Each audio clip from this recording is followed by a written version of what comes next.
बेटा हम लोग पढ़ रहे थे रॉबर्ट नर्सिंग होम में। तो रॉबर्ट नर्सिंग होम का आगे का जो भाग है, हमने कल पढ़ा था कि वहाँ पर एक नवयुवती प्रवेश की थी जिसका नाम क्रिस्टल था और उसकी जन्मभूमि जर्मनी थी। फ्रांस की पुत्री मदर टेरेसा और जर्मनी की द्विता क्रिस्टहेल्ड एक साथ। द्विता माने भी बेटा पुत्री होता है, जर्मनी की द्विता मतलब दोनों देश अलग अलग थे। फ्रांस का अलग था और जर्मनी अलग थी। दोनों देशों में आपस में बहुत लड़ाई हुई थी, समझ लो। और उस लड़ाई में उन दोनों देशों की बहुत हानि हुई, लोग बहुत मारे गए।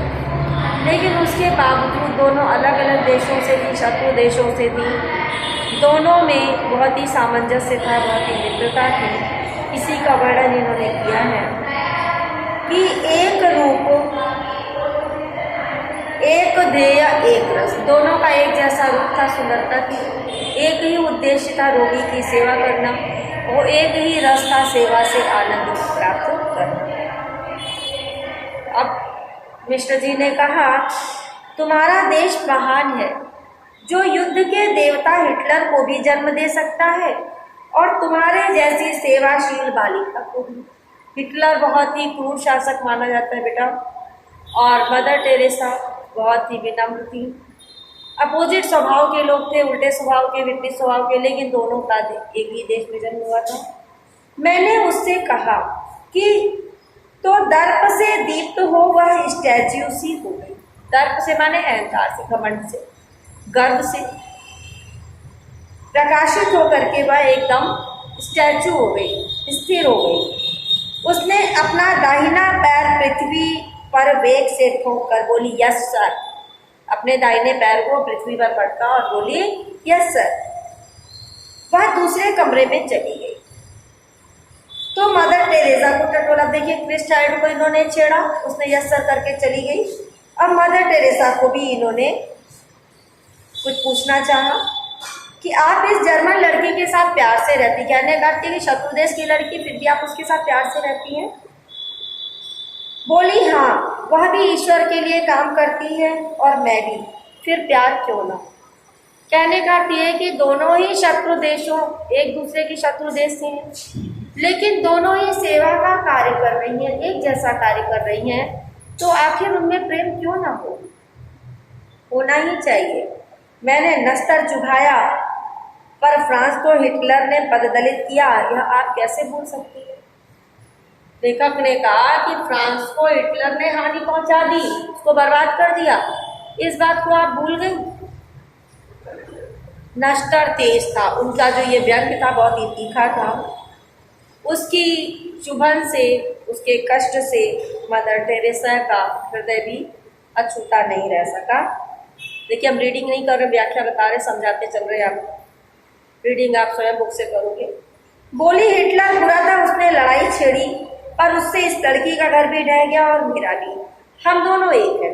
हिटलर, उसने क्या बोला, हिटलर बुरा था, उसने गलत काम किया, उसमें मेरा भी घर बर्बाद हो गया और इस लड़की का भी, उसमें इस लड़की का क्या दोष था आखिर, हम दोनों तो एक ही हैं, हम दोनों एक।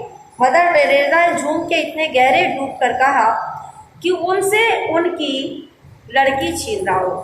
मदर टेरेसा ने इस बात को इतने दम से कहा, इतने वेग से कहा कि उन्हें ऐसा लगने लगा कि कहीं ऐसा ना हो कि ये उसको, क्रिस्टल को इनसे अलग कर दें।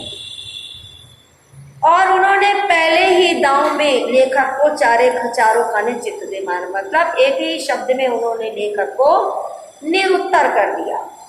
मदर चली गई, मदर टेरेसा चली गई। मैं सोचता रहा, मनुष्य के बीच कितनी ही दीवारें खड़ी हैं, ऊंची दीवारें, मजबूत दीवारें, फौलादी दीवारें, भूगोल की दीवारें, जाति वर्ग की दीवारें, कितनी मनुष्य, कितनी नगण्य, पर कितनी अजेय। कहने का अर्थ क्या लेखक का, कि देखिए बेटा देश देश में बटा है, कौन बटा है, मनुष्य बटा है। हमने दो देशों के बीच में, दो घरों के बीच में दीवार खड़ी करी, किसने की, मनुष्य ने। मजबूत से मजबूत दीवारें खड़ी कर रहे हैं, भूगोल, भौगोलिक दीवारें, ये आपका देश है, ये मेरा देश है। तमाम जाति वर्ग की दीवारें, आपकी जाति अलग है, मेरी जाति अलग है। कितनी मनुष्य माने ऐसी सोच वाली चीज़ें जो हमें हानि पहुंचा रही है। कितनी नगण्य, इनकी कोई गिनती नहीं है, पर कितनी अजय, लेकिन ये विजयी होती जा रही है। क्रिस्ट के पिता जर्मनी के कॉलेज के प्रिंसिपल हैं और उसने अभी 5 वर्षों के लिए ही सेवा का व्रत लिया। देखिए क्रिस्ट के पिता कौन है? जर्मनी के कॉलेज के प्रिंसिपल हैं और उसने 5 वर्ष के लिए अभी रोगियों की सेवा का व्रत लिया है, अर्थात 5 वर्ष उसने नर्सिंग की सेवा का प्रण लिया है। रोगिणी के गहरे काले बाल देखकर उसने कहा, तुम्हारे काले बाल मेरे पिता के से, अर्थात जो बीमार स्त्री अस्पताल में भर्ती थी, जिसे लेखक ने भर्ती कराया था, उनको देखकर मदर टेरेसा ने कहा कि तुम्हारे काले बाल जो हैं वो मेरे पिता के बालों के समान काले हैं। और यह कह करके वो अपने पिता की याद में खो गई। मुझे लगा कि मैं क्रिस्ट हूँ। अब लेखक को क्या लगने लगा कि मैं ही क्रिस्ट हूँ और अपने माता पिता से हजारों मील दूर एक अजनबी देश में अकेली कोई छली सी मेरी आई है। उस जगह उन्होंने ये महसूस किया कि क्रिस्ट की जगह वो स्वयं है और उसके माता पिता उनसे दूर हो गए हैं, अजनबी देश में अलग रह रही है। ये सोचकर लेखक की आंखों में आंसू आ गए। लड़की मेरे आंसू में डूब डूब गई और किनारा पाने को उसने जल्दी से उन्हें रुमाल से पोंछा। लड़की की आंखों में भी आंसू आ गए और उसने क्या किया, चुपचाप अपनी आंखों से आंसू को रुमाल से पोंछ लिया। उसकी सदा हंसती आंखें सम और नरम हो गई। जो लेखिका मदर टेरेसा और क्रिस्ट हमेशा हंसती रहती थी, आज उनकी आंखों में आंसू से आ गए, पर जरा भी नम नहीं, लेकिन उन्होंने बहुत जल्दी अपने आप को संभाल लिया। मैंने पूछा, घर से चलते समय रोई थी तुम? कोई भी बच्चा अपने माँ बाप से अलग होता तो रोता तो? उन्होंने क्रिस्ट से ये सवाल पूछा। उन्होंने भोला सा उत्तर दिया, ना माँ बहुत रोई थी। मैं तो नहीं रोई थी, लेकिन माँ बहुत रोई। फटी आंखों से मैं उसे देखता रहा, तब कुछ बिस्किट उसे भेंट किए। बोली, थैंक यू तांशु, धन्यवाद, थैंक यू तांशु। मैंने जब उसको बिस्किट उपहार में दिए तो उसने मुझे हिंदी में और अंग्रेजी में और जर्मन भाषा, तीनों भाषाओं में धन्यवाद दिया। धन्यवाद हिंदी में बोलते हैं, थैंक यू इंग्लिश में बोलते हैं और तांशु जर्मनी भाषा का शब्द है। हम सब हंस पड़े और वह हंसती हंसती आ गई। उसके हंसने से क्या हुआ, वहां का माहौल हल्का हो गया। मदर टेरेसा बातों के मूड में थी। क्रिस्ट तो चली गई, लेकिन मदर टेरेसा भी बात करना चाहती थी। मैंने उनके हृदय मानस के चोर दरवाजे से जाकर, अब लेखक ने क्या किया, बहुत ही शांति से उनके हृदय की बात को जानना चाहा। मदर घर से आने के बाद आप फिर घर नहीं गई? उन्होंने सवाल पूछा कि जब आप अपने घर को छोड़ करके यहाँ आई थी तो क्या उसके बाद आप कभी घर गई या नहीं गई? कभी मिलने जुलने भी नहीं गई माता पिता से? कान अपना काम कर चुका था। मदर ने उनकी बात को पूरी तरह सुन लिया था। वाणी को अपना काम करना था, मदर को उसका उत्तर देना था, पर मदर ने उसकी राह मोड़ दी और तब मैंने सुनी यह कहानी। और मदर ने क्या किया, अब उनकी बात को बदल दिया और दूसरी तरह से उन्होंने कहानी सुनाई। उन्होंने क्या सुनाया, कई वर्ष हुए फ्रांस में विश्व भर के पूजा गृहों में एक सम्मेलन हुआ। भारत की 2 मदर भी प्रतिनिधि होकर उस सम्मेलन में गई। वे फ्रांस की ही थी, उनके माता पिता फ्रांस में ही थे। उन्हें पता था कि बरसों बाद हमारी पुत्रियां आ रही हैं।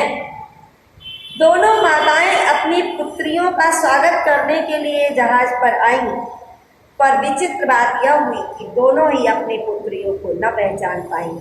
वह आपस में कहती रही कि तुम्हारी बेटी कौन सी है। अंत में उसका नाम पूछा, तब गले मिली। अर्थात जब वो घर से निकली थी तो उनकी बाल्यावस्था थी, अब वो युवावस्था को पार कर चुकी थी, काफी उम्र हो गई थी। उनको पहचानने में उनके माता पिता भी फुटात आ गए। नाम पूछने के बाद ही उनको वो पहचान पाए। इसके बाद हम बेटा इसमें आपको 2 एक्सरसाइज करा दे रहे हैं, ठीक है। पर उनकी बात में गजब की चुस्ती, कदम में फुर्ती और व्यवहार में मस्ती, हंसी उनकी यों की मोतियों की बोरी खुल पड़े और काम यों की मशीन मात खा जाए। ये अंडरलाइन है और पैराग्राफ है आदमियों को मक्खी से लेकर के अब जानना भी तो है। तो बेटा प्रस्तुत गद्यांश का संदर्भ और लेखक का नाम। तो प्रस्तुत गद्यांश का संदर्भ है आपका, प्रस्तुत गद्यांश का नाम है रॉबर्ट नरसिंह होम में और लेखक का नाम है कन्हैयालाल मिश्र प्रभाकर। ठीक है, और संदर्भ कैसे लिखेंगे? मान लीजिए संदर्भ ही आ जाए तो लिखेंगे प्रस्तुत गद्यांश हमारी पाठ्य पुस्तक हिंदी के गद्य खंड से कन्हैयालाल मिश्र द्वारा लिखित रॉबर्ट नरसिंह होम नामक पाठ से लिया गया है। अब रेखांकित अंश की व्याख्या। इसमें लेखक ने बताया कि मदर मार्गरेट नरसिंह होम की सबसे वृद्ध महिला थी। उनका कद गुड़िया की भांति छोटा था। व्यवहार जो उनका था खुश मिजाज था, खुश रहती थी एवं फुर्तीले स्वभाव की थी। जब वह हंसती थी तो उनके जो दांत दिखाई देते थे चमकीले, वो ऐसे प्रतीत होते थे जैसे मोतियों की बोरी खुल गई हो, और काम इस प्रकार से करती थी कि मशीन भी उनके काम से मात खा जाए। प्रस्तुत गद्यांश के माध्यम से लेखक ने क्या अभिव्यक्त किया है? तो बेटा प्रस्तुत गद्यांश के माध्यम से लेखक ने मदर मार्गरेट की सेवा भावना, उनके चमत्कारी व्यक्तित्व का वर्णन किया है और उनके परोपकारी चरित्र की अभिव्यक्ति की है तथा उनके निस्वार्थ भाव से मानव सेवा के गुणों को भी प्रकट किया है। तीसरा प्रश्न है, लेखक ने नर्सिंग होम की मदर मार्गरेट को नर्सिंग होम की जादूगरनी की संज्ञा क्यों दी है? तो इसका उत्तर है, मदर मार्गरेट अपनी ममता सेवा भावना से एक दीनहीन रोगी के जीवन में आशा का संचार करके उन्हें स्वस्थ हंसता खेलता व्यक्ति सा बना देती थी। इसलिए लेखक ने उन्हें जादूगरनी की संज्ञा दी है। नेक्स्ट क्वेश्चन है, जीवन तथा फुर्ती का विलोम शब्द जीवन का है मृत्यु और फुर्ती का है सुस्ती। नेक्स्ट बेटा आपका, मैंने बहुतों को रूप से पाते देखा है से लेकर के आंखों देखा तक अंडरलाइन है, लेकिन पैराग्राफ है सुरक्षित रहे तक। तो यहाँ है, प्रायः गुणी व्यक्ति का लोगों पर क्या प्रभाव पड़ता है? तो बेटा इसका उत्तर है, प्रायः गुणी व्यक्ति अपने गुणों के द्वारा दूसरों को अपना बना लेते हैं। दूसरा प्रश्न है, उपर्युक्त गद्यांश में लेखक ने किस भाव को व्यक्त किया है? तो उत्तर है, प्रस्तुत गद्यांश में लेखक ने विश्व की प्रसिद्ध मानव सेविका मदर टेरेसा की सेवा भावना तथा आत्मत्याग के भाव को व्यक्त किया है। लेखक ने किसके संबंध में विचार प्रकट किया है? तो बेटा लेखक ने मदर टेरेसा के संबंध में अपने विचार व्यक्त किए हैं। रेखांकित अंश की व्याख्या है, लेखक कहता है, लेखक क्या कह रहा है कि मैंने संसार में बहुत से व्यक्तियों को देखा है। कुछ लोग अपने रूप सौंदर्य के द्वारा दूसरे लोगों को आकर्षित करके अपना बना लेते हैं, तो कुछ लोग ऐसे भी होते हैं जो अपने धन के द्वारा अपना प्रभाव जमाते हैं, लोगों को आकर्षित कर लेते हैं। तथा कुछ व्यक्ति ऐसे होते हैं जिनमें कोई विशिष्ट गुण नहीं होता है और वह अपने गुणों के द्वारा अपने छोटे छोटे गुणों के द्वारा ही बहुत कुछ प्राप्त कर लेते हैं।